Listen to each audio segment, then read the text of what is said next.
Today, upon the request of Amira's subscribers, I will make an overview of 2 decks of Gypsy cards and show you one simple spread.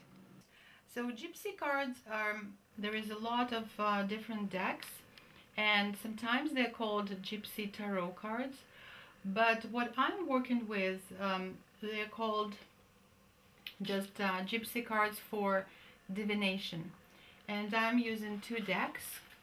One of them is called Patnik deck of Gypsy cards for divination, and maybe if you can see, there is 6 languages. The names of the cards of each card comes in 6 languages, including English. And this first deck represents 36 cards with very interesting pictures. Some of them, the majority of the cards, they show people. Like, for example, in this card we see a widower, and sometimes the name of the card and symbolism of the card is quite self-explanatory and very specific. Like, it's not only an idea of an old man, but an old lonely man, for example, or the man in mourning. So what we can see in this card is a young man, and the card is called Thought.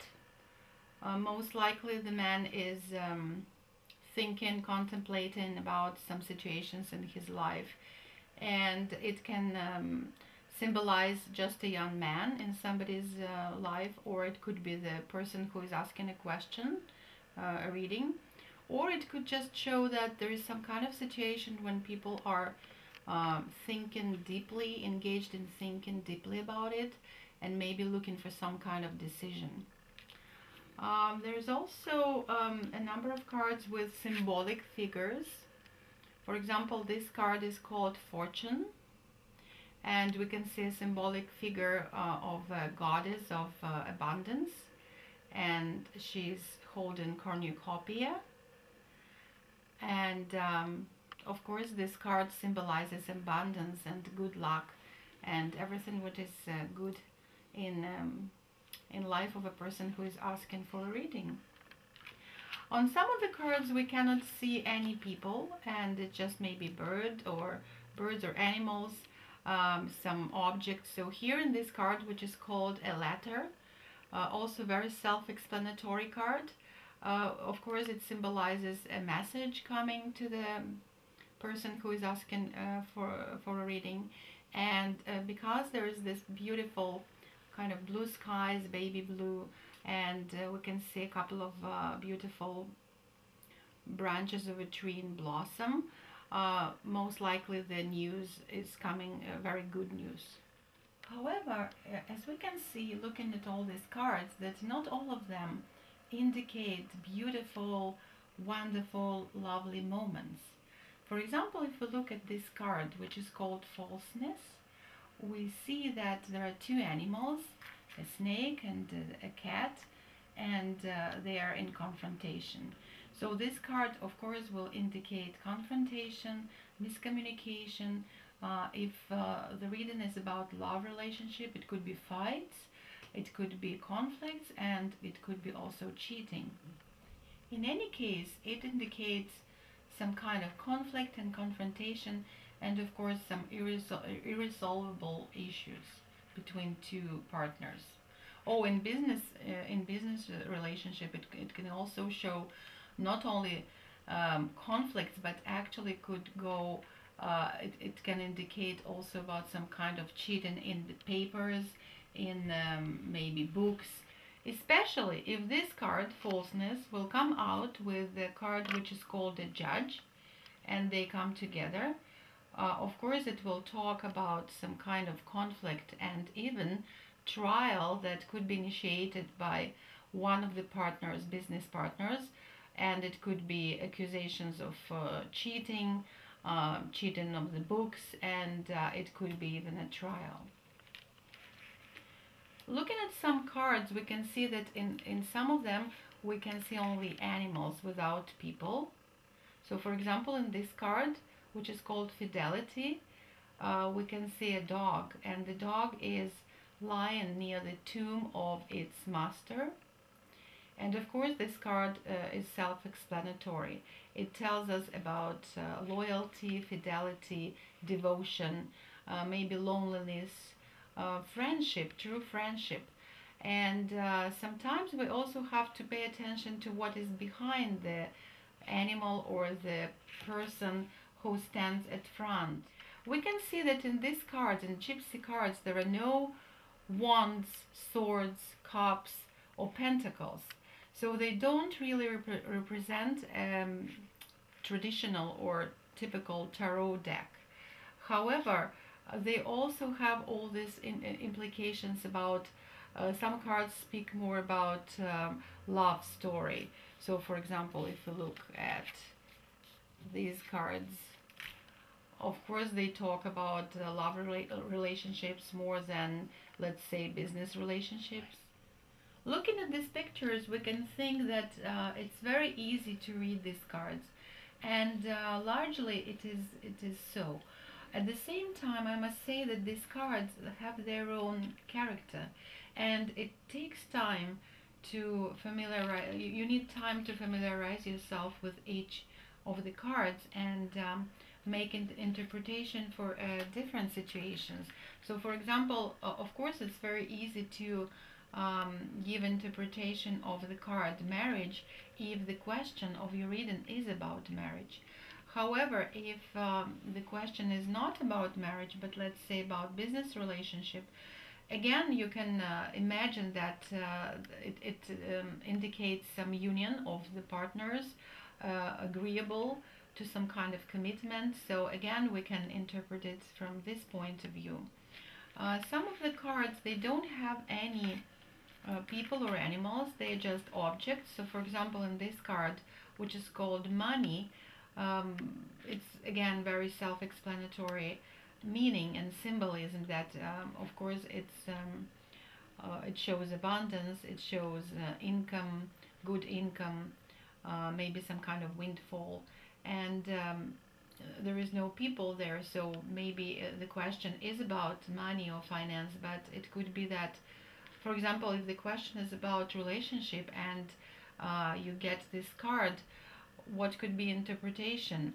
Most likely in this partnership or in this relationship, money plays a significant role, and maybe there is kind of empty love there, but based on grounds of mutual assets. At the same time, these cards, they need to tell you a story. So when, and I think it's the most fascinating part of working with gypsy cards. So what I usually do, I take a couple of cards, usually four or five, like this, on top of the reading, and then I pull out some cards, like maybe three at the bottom, and then I usually, when the story, and I try to tell the story looking at the, from this side, it would be about the past, then the present influence, then what's going on in projection to the future, and then the outcome. Sometimes I even draw a separate card for the outcome. And when I look at these cards, I try to create a story. For some situation, it's pretty. It talks to us without any specific. It's like chapters from the book. So each card can be a chapter from the book, or two of them can show one situation that leads to another and then to another. So it's actually very interesting to create the stories.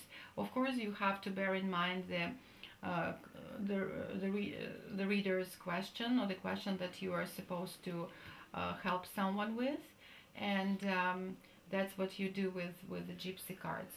And another deck that is also called the Old Gypsy Fortune cards, and it looks like it's by Lady Lorelei. Yeah, so the deck is usually placed right here, and then this booklet tells us about each card in more detail, and also they use reversed meanings and direct meaning. I don't usually use reverse meanings of the cards, because there is so much symbolism in every card that is speaking about very definite number of meanings. So I really don't like to look into reverse meaning.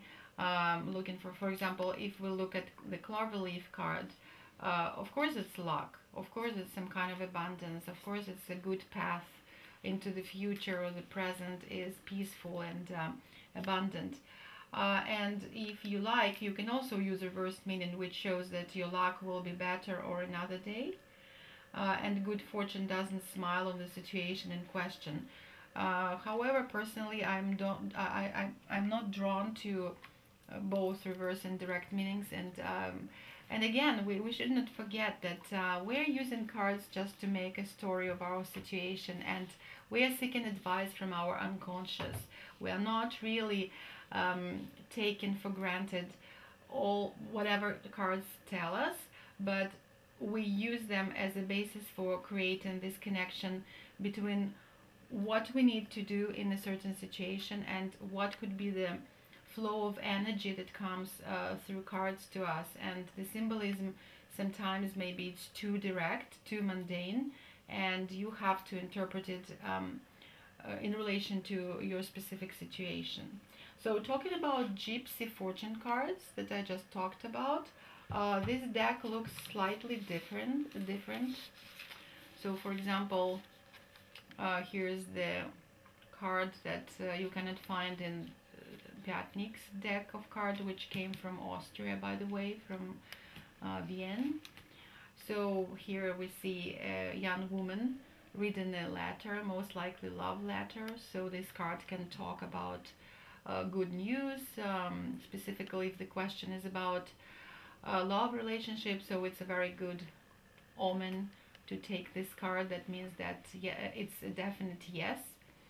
And looking at the lady's face, we see she's happy, she's getting happy news. A similar meaning comes from the card with this Cupid, because of course again the symbolism is falling in love.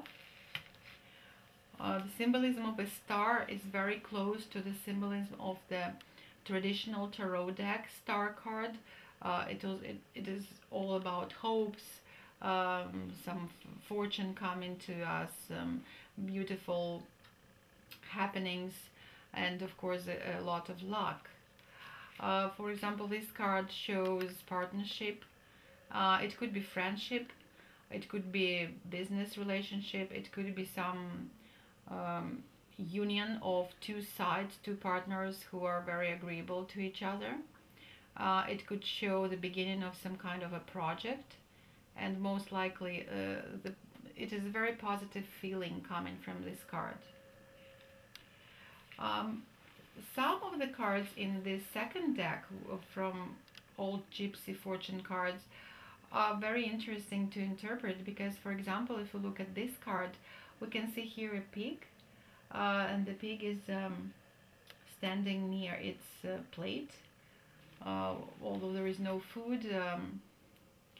The symbolism of the card shows that the pig is quite content with what it's been offered, but at the same time we see this figure of a lady who is most likely a fairy or a goddess or some kind of deity, and she is kind of floating, hovering above the pig.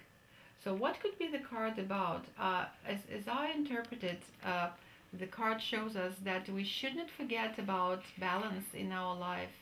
So some earthly grounded kind of situations should be balanced with our spiritual growth.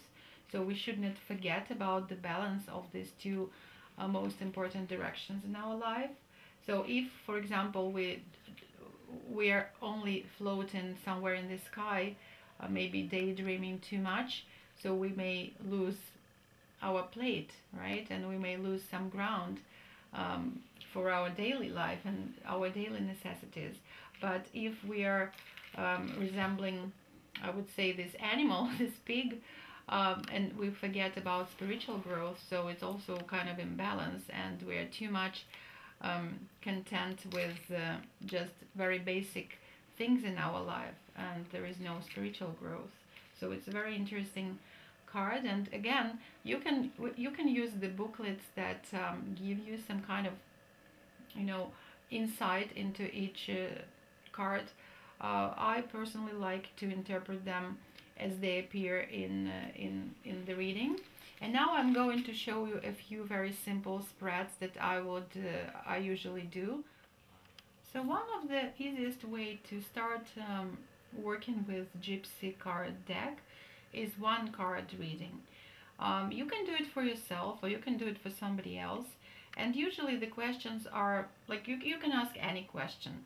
If it is in the morning, you can just ask, okay, so what is the most important thing for me to focus on today? And then you shuffle the cards and just think about your day, trying to predict or just, you know, not thinking about anything. And okay, so we already know this card. Unfortunately, this card shows that there will be some conflict situation, and maybe it could be a good warning for you for the day if there is a conflict situation not to be involved in that. So in that, looking at this card, like falseness, I would say if I drew this card in the beginning of the day, that would be my warning that if there is a conflict around me, I should just keep away from it. So wrapping up the story about Gypsy cards, I would say that this is a fascinating tool for divination and talking with your unconscious. You know, we shouldn't forget that cards can be both entertaining and very helpful, very useful. Sometimes when we cannot easily make a decision or find an answer to our question, we can use these cards just to plunge into the energy of our unconscious, and looking at the symbolism of cards, we can create a story that also has the past, the present, and the future. And we can make predictions, we can make some connections between things that maybe at the first time we didn't pay attention to, but then when you look at this symbolism of the cards, you can better connect to your own subconscious mind and find the answer that you're looking for. And of course you can do it not only for yourself but also for other people.